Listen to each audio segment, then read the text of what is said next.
নমস্কার, শুভ অষ্টমী। আজকে আমি বানাবো মুড়ির মোয়া। প্রথমে আমি মুড়িটা ভালো করে গরম করে নেব।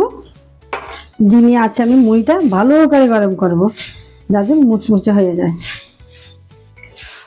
অনেক সময় মুড়ির মোয়া বানালে ভেঙে যায়, মুচমুচে হয় না। এভাবে মুড়ি ভেজে বানালে মুচমুচে হয়, খুব শক্ত হয়।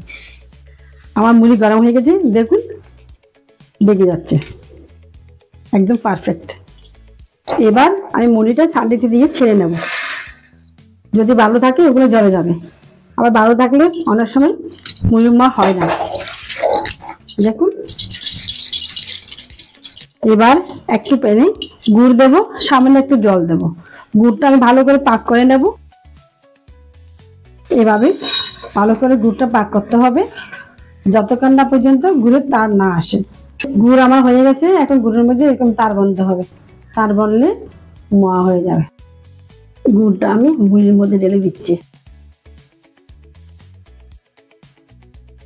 ভালো করে মুড়ির সাথে মিশিয়ে নেব।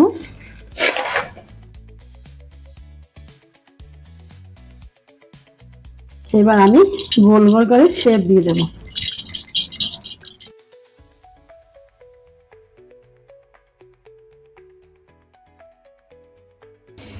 তৈরি হয়ে গেল আমার মুড়ির মোয়া। আপনারাও বানিয়ে দেখবেন, খেতে খুব ভালো লাগবে।